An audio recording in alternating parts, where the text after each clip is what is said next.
എല്ലാ കൂട്ടുകാർക്കും പുതിയൊരു വീഡിയോയിലേക്ക് സ്വാഗതം. എല്ലാവരും സുഖമായിട്ടിരിക്കുകയാണെന്ന് വിശ്വസിക്കുന്നു. അപ്പോൾ ഇന്ന് നമ്മൾ പോകുന്നത് ഇവിടെ മസ്കറ്റിലുള്ള ശ്രീകൃഷ്ണസ്വാമി ക്ഷേത്രത്തിലേക്കാണ്.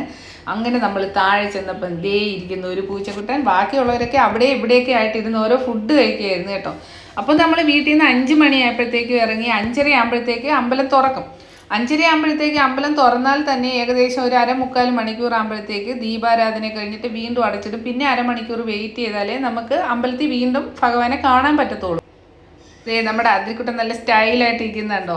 അപ്പോൾ ഇപ്പോഴെന്ന് പറഞ്ഞാൽ ഈ കർക്കിടക മാസം ആയതുകൊണ്ട് പിന്നെ ഈ എല്ലാ ദിവസവും കർക്കിടക മാസത്തിലുള്ള എല്ലാ ദിവസങ്ങളിലും വൈകിട്ടാകുമ്പോഴത്തേക്ക് ഭഗവാനെ ഇങ്ങനെ പുറത്ത് വെച്ചിട്ട് ഊഞ്ഞാലിൽ ഇങ്ങനെ ഇരുത്തിയിട്ട് അതിൻ്റെ ചുറ്റിലും കുറേ എന്താ പറയുന്നത് നല്ല മനോഹരമായിട്ട് കുറേ വൃന്ദാവനവും, ഒരു ദിവസം വൃന്ദാവനത്തിലുള്ള കാഴ്ചകളാണെന്നുണ്ടെങ്കിൽ അടുത്ത ദിവസം ഇതേപോലെ ശ്രീകൃഷ്ണൻ്റെ അച്ഛനായിട്ടുള്ള വസുദേവർ ഇങ്ങനെ ഭഗവാനെ കൊട്ടയിൽ തലയെ വെച്ച് ഇങ്ങനെ കൊണ്ടുപോകുന്നതില്ലേ, അത് പിന്നെ അതേപോലെ തന്നെ ഭയങ്കര ഇടി വെട്ടിയിട്ട് ഇങ്ങനെ മഴ പെയ്ത് വീഴുന്നത്, അങ്ങനെ ഓരോ ദിവസവും ഓരോ വ്യത്യസ്തമായിട്ടുള്ള കാഴ്ചകളായിട്ടാണ് നമുക്ക് അവിടെ ഭഗവാനെ കാണാനായിട്ട് സാധിക്കുന്നത് കേട്ടോ. അപ്പോൾ ഈ കർക്കിടക മാസത്തിലുള്ള എല്ലാ ദിവസവും പോയി അമ്പലത്തിൽ ചെന്നിട്ട് ഭഗവാനെ കാണാൻ കഴിയുക എന്നുള്ളതൊരു ഭാഗ്യമാണ്. നമ്മൾ കുറേ ദൂരെ ആയതുകൊണ്ട് ഒരു ഈ കർക്കിടക മാസത്തിൽ ഏകദേശം ഒരു 4-5 പ്രാവശ്യമൊക്കെ നമുക്ക് മാക്സിമം പോകാൻ പറ്റത്തുള്ളൂ. എന്താണെന്ന് വെച്ചാൽ ഇവിടുന്ന് ഏകദേശം 40 കിലോമീറ്ററോളം ദൂരെയാണ്.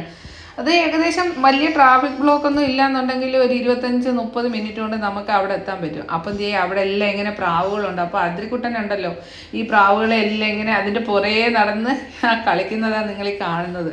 അതുപോലെ തന്നെ നമ്മൾ അവിടെ ചെന്ന് പ്രാർത്ഥിച്ച് എല്ലാമൊക്കെ കഴിഞ്ഞ് പുറത്ത് വരുമ്പോഴത്തേക്ക് നമ്മളിങ്ങനെ ക്യൂ നിൽക്കുമ്പോഴത്തേക്ക് നമുക്ക് അവിടുന്ന് പ്രസാദം എല്ലാം കിട്ടും. പ്രസാദം എന്ന് പറഞ്ഞാൽ കിട്ടുന്നത് ആപ്പിളായിരിക്കും, അതല്ലെങ്കിൽ വേറെ ഒരു നെയ്യൊക്കെ വെച്ച് ഇങ്ങനെ വെച്ചിട്ടുള്ള ഒരു പലഹാരം പോലത്തെ സാധനമുണ്ട്, അതിൻ്റെ പേര് എനിക്കറിയത്തില്ല. അങ്ങനെയുള്ള കുറേ സാധനങ്ങളൊക്കെ കിട്ടും.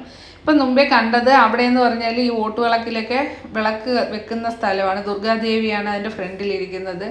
പിന്നെ കൂടാതെ ഗണപതിയുണ്ട്. അപ്പോൾ നമ്മൾ അവിടെ അമ്പലത്തിലെല്ലാം തൊഴുത് കഴിഞ്ഞിട്ട് ഇനി നേരെ പോർട്ടിൻ്റെ ആ ഭാഗത്തേക്ക് വന്നു.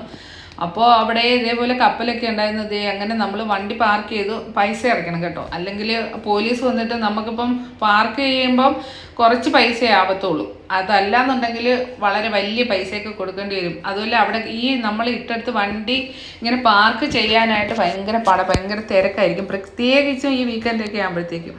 അങ്ങനെ പാർക്കൊക്കെ ചെയ്തിട്ട് ഞങ്ങളിങ്ങനെ കടലിൻ്റെ സൈഡിൽ ഇരിക്കും കേട്ടോ.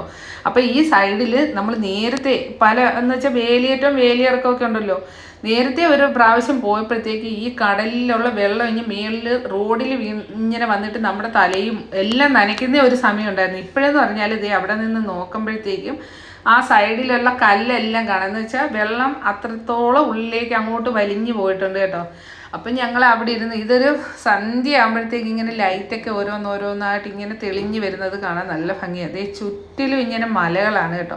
അപ്പോൾ ഈ മലകളുടെ നടുക്ക് വിശാലമായ കടലും അതിൻ്റെ നടുക്ക് കപ്പലും. അപ്പോൾ ഈ കപ്പലിൽ ഇങ്ങനെ കടലിൻ്റെ നടുക്ക് ലൈറ്റൊക്കെ ഇട്ട് കാണാൻ അതൊരു പ്രത്യേക ഭംഗിയാണ്.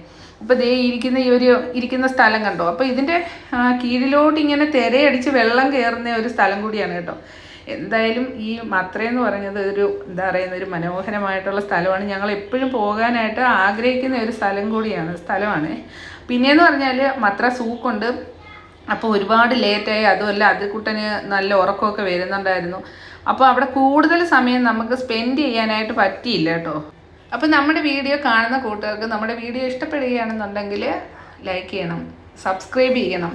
അപ്പോൾ നിങ്ങൾക്ക് എന്തെങ്കിലും കാര്യങ്ങളൊക്കെ പറയണമെന്നുണ്ടെങ്കിൽ അത് കമൻറ്റിൽ പറയണം. അപ്പോൾ ഞങ്ങൾ പുതിയ മസ്കറ്റിലുള്ള കാഴ്ചകളൊക്കെ വീണ്ടും ഇടുന്നതായിരിക്കും.